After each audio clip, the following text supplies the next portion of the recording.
Jemaat yang diberkati oleh Tuhan, marilah kita mempersiapkan seluruh hidup kita untuk masuk dalam pelayanan firman Allah. Sebelumnya, mari kita berdoa. Oleh karena kemurahan-Mu Tuhan, maka kami boleh memperoleh hidup, kami boleh memperoleh kasih sayang yang hanya kami terima daripada-Mu. Di hari Minggu yang kudus ini Tuhan, kami hendak membaca dan merenungkan firman-Mu. Tolonglah kami Tuhan, mampukanlah kami, urapi dengan Roh Kudus-Mu Tuhan, baik hamba-Mu yang akan memberitakan firman maupun jemaat yang ada di rumah masing-masing. Kiranya diberkati untuk memperoleh kekuatan baru, bahkan iman kami semakin bertumbuh di dalam Engkau. Dalam nama Tuhan Yesus Kristus firman yang hidup kami berdoa. Amin. Firman Tuhan saya bacakan dalam Mazmur 123 ayat 1 sampai 4. Mazmur 123 ayat 1 sampai 4. Berharap kepada anugerah Tuhan. Nyanyian ziarah. Kepadamu aku melayangkan mataku, ya Engkau yang bersemayam di sorga.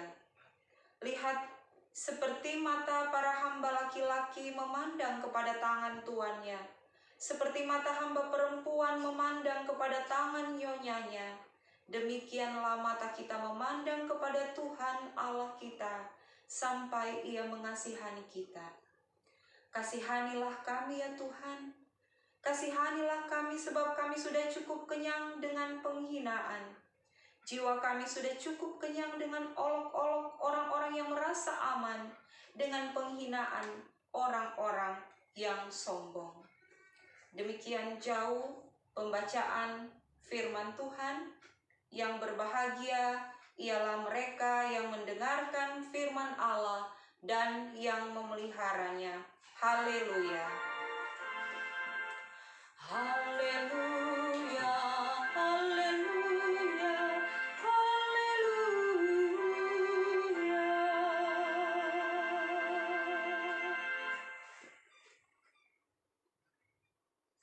Bapak Ibu jemaat yang diberkati oleh Tuhan, Shalom. Harapan kita, meskipun kita kembali dalam ibadah online seperti yang kita ikuti pada hari Minggu ini, tetapi tentunya tidak mengurangi segala sukacita kita dan segala kerinduan kita di hadapan Allah untuk menyembah dan memuliakan nama Tuhan. Mazmur 123 ayat 1 sampai 4. Mau menguatkan kita sebagai orang percaya supaya tetap berharap kepada Tuhan. Itu tema perenungan kita pada pagi hari ini. Dalam menjalani hari-hari yang penuh dengan gejolak, penuh dengan pergumulan hidup ini, penting sekali bagi kita untuk mengarahkan pandangan kita secara tepat, bukan kepada hal-hal yang negatif yang membawa kita semakin jauh dari Tuhan. Semakin kita jauh dari Tuhan, itu berarti kita semakin dekat menuju kepada ketidakpastian, bahkan kehancuran. Sebab sekali saja kita salah dalam mengarahkan mata kita, seperti yang terjadi pada waktu Hawa melihat sebuah pohon pengetahuan yang baik dan yang jahat.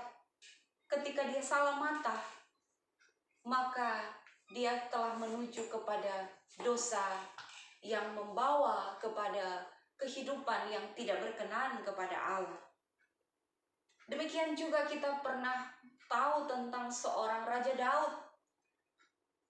Karena dia salah mata juga, salah memandang, akhirnya dia mengingini seorang perempuan dan dia juga telah melakukan dosa. Karena itu Bapak Ibu jemaat yang dikasih oleh Tuhan, mari dalam ayat yang pertama, pemazmur berkata, kepadamu, kepada Allah aku melayangkan mataku. Ya, Engkau yang bersemayam di sorga.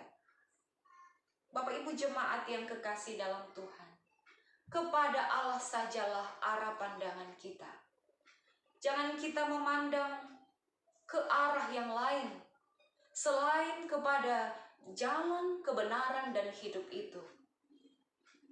Ketika Yesus masih ada di dunia ini, Dia juga memanggil kita untuk tetap melihat kepada firman Tuhan. Dan Yesus mengajarkan itu berulang-ulang kali kepada murid-muridnya dan kepada segenap orang yang Dia jumpai. Kemudian setelah Dia menyelesaikan karya dan karya penyelamatannya, Dia naik ke sorga. Kemudian dijanjikanlah Roh Kudus. Seperti kita tahu bahwa pada minggu ini kita tetap dalam minggu sesudah Pentakosta yang ke-24. Artinya bahwa Roh Kudus harus terus berkobar dalam diri kita.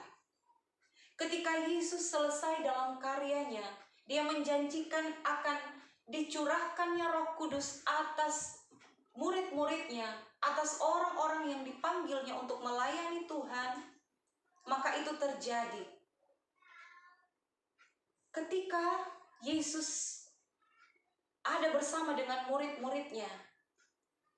Dia tidak berkata kepada murid-muridnya, baik Yohanes, baik kepada Petrus, ataupun Filipus, Dia tidak berkata, ini saya berikan uang untuk bekal kalian hidup setelah saya pergi.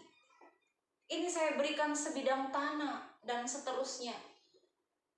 Tetapi yang Yesus janjikan, kalau kita baca dalam Kisah Para Rasul pasal 1, di sana disampaikan bahwa Yesus memberikan janji kepada murid-muridnya. Aku akan memberikan kuasa kepadamu, yaitu kuasa Roh Kudus, kuasa yang dinamis, kuasa yang akan menguatkan, akan memberkati, dan kuasa itu adalah kekal. Kalau Tuhan pada waktu itu memberikan sesuatu materi atau barang, itu akan lenyap. Tetapi pada waktu itu, Yesus menjanjikan Roh Kudus.